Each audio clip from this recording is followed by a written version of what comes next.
Day 10, rolling into Rolling Fork, Mississippi. The plan today is to secure our equipment because it's going to rain for the next 4 or 5 days, and it's already Mudville out here from the rain that we got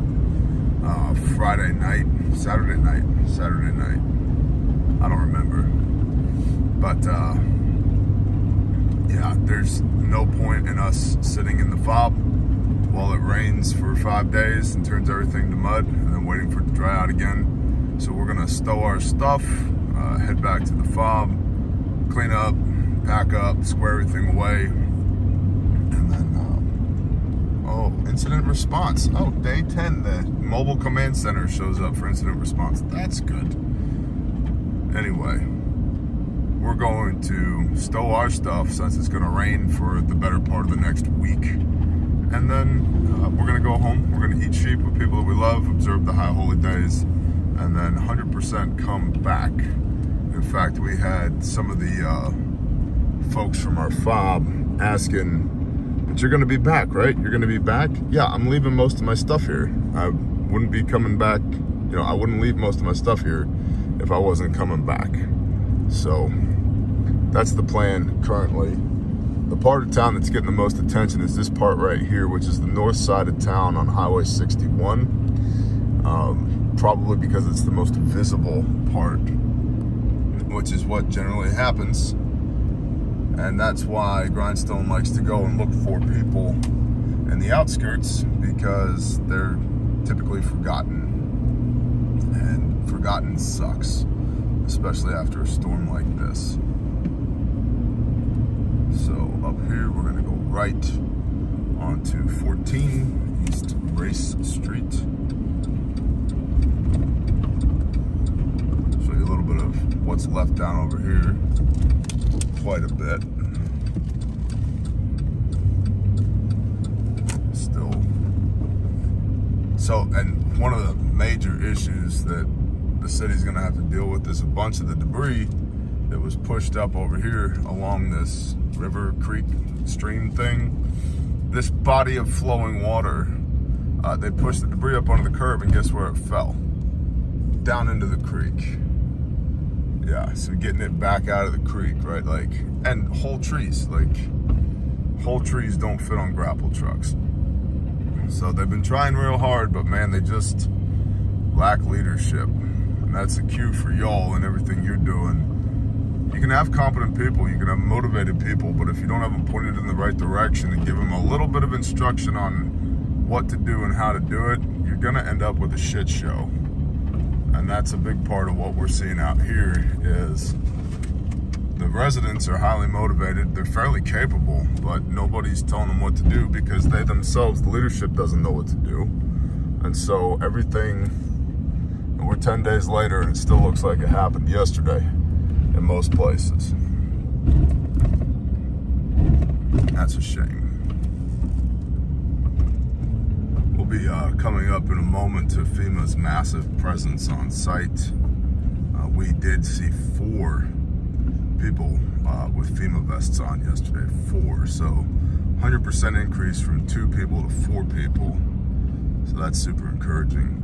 Another thing that kind of jumps out at me when it comes to leadership being in over their heads on this is the idea that it's going to take a whole lot of funds, tens of millions, if not hundreds of millions of dollars, to rebuild the infrastructure and the residences in this area.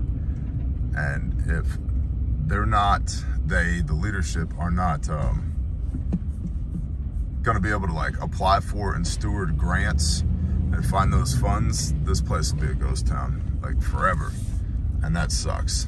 Like, we don't want this to be a city killer, although it might be. Something's going on down there, not letting people through. That's okay, because we got to go over here to 4th Street anyway. And here's the super large emergency management. That's it, right there. That's it. Food. What do we got here? Oh, food, question mark. our definition and their definition of food seems to vary widely on occasion, although the good people of Leland, Mississippi have been awesome as far as keeping us fed. So this was the neighborhood we were working in yesterday. Took out this house, that house, that house, that house, and then that one's next to be demoed, which we'll do when we get back. Just to illustrate, there's still like standing water out here. Still sloppy, wet mud out here. Footprints. So we're gonna walk our equipment out of this alleyway back over to the shop site that we've been using as a laydown yard. And yeah. Made it almost all the way to the laydown yard. Saw a car, smashed car, and I was like, oh, smashed car. I moved those with forks. Forks. Where's the forks? Shit, the forks are still over here in this neighborhood. So, headed back to get the forks so that I can have all of our toys at one place at one time. Because I don't really feel like paying a replacement cost for those forks if we forget them. Forks located. We're going to disconnect the bucket. You'll get that obnoxious beeping sound. And then we will drop the bucket, pick up the forks, attach the forks, pick up the bucket. Come on, disconnect, sweetheart.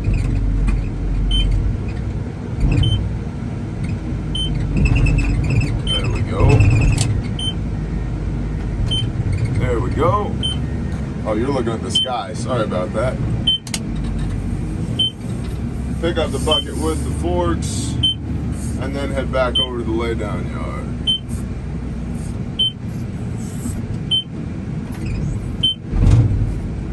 Come on. There we go. Now we can turn that obnoxious beeping off. That'll pin the forks in place. That beeping lets you know, hey buddy, your attachment's not attached. Don't do anything stupid. Come over here.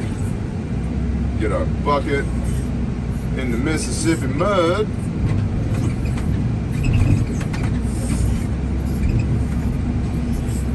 Come on. Got like no traction.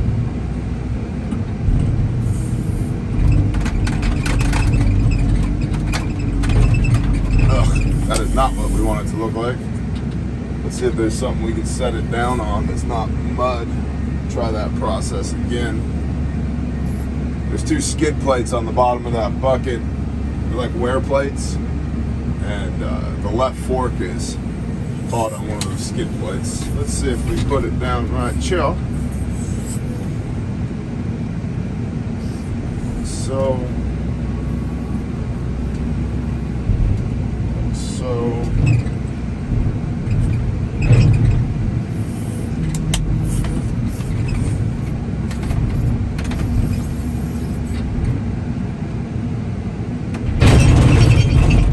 that'll do. Got it. Alright. To the laydown yard we go. Thought y'all might want to see just a little bit more of the damage in this neighborhood as we're going for a cruise. House on the left has to be demolished. House on the right has to be demolished. The one next to it's questionable. There was a playground across the way. It's gone. There was another house across the way. It's gone.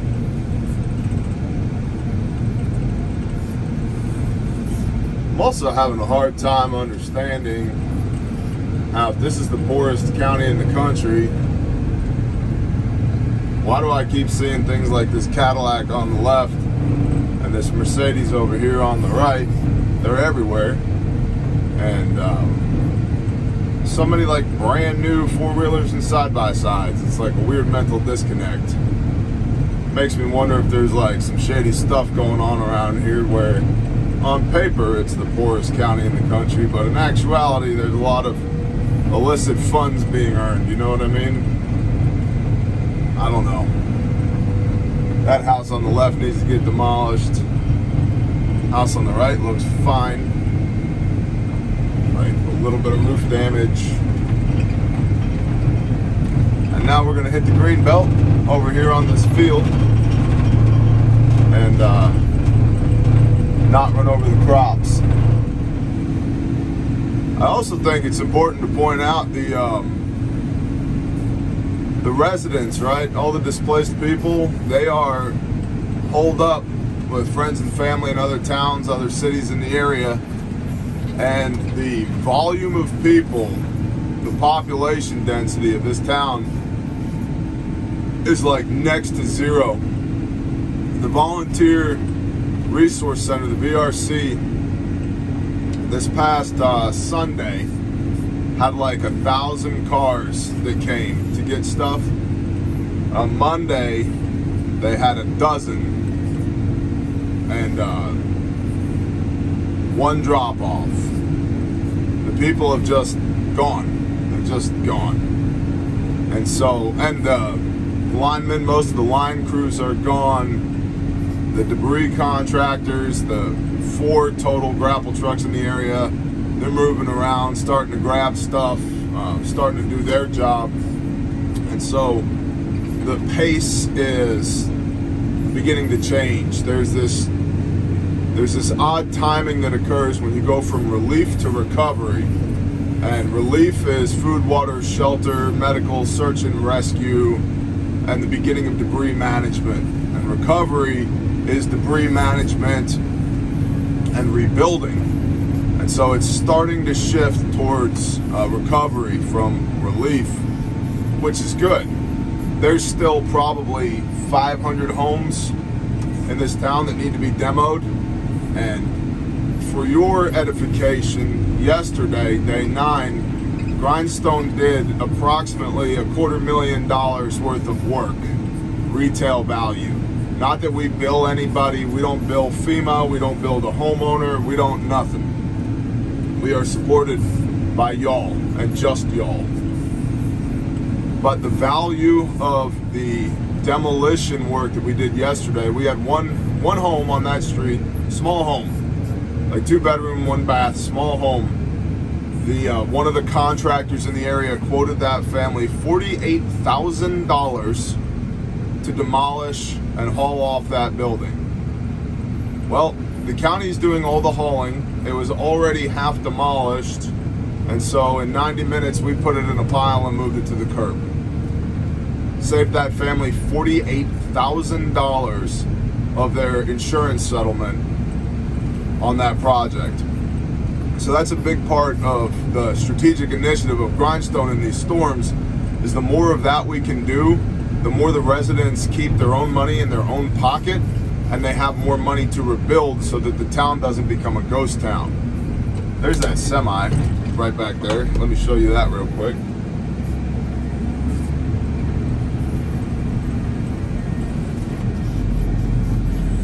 That's a flipped over semi right there.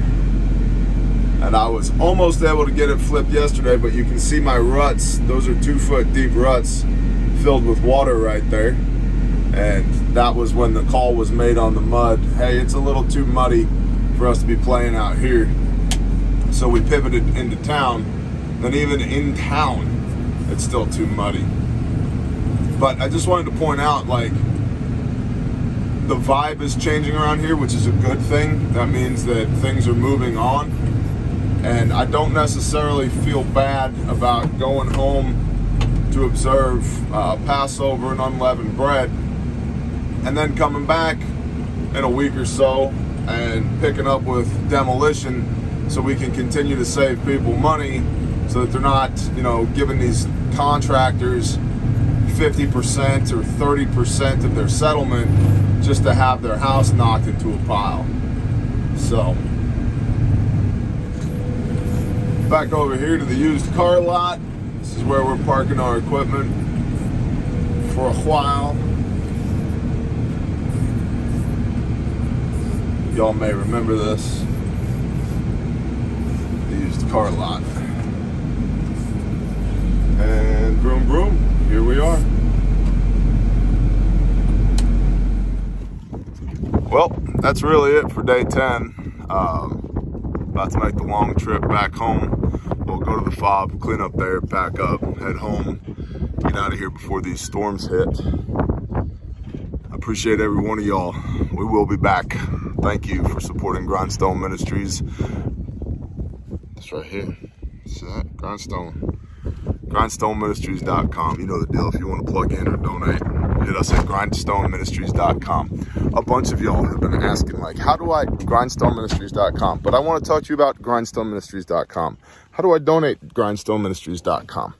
GrindstoneMinistries.com. There's a link in every video.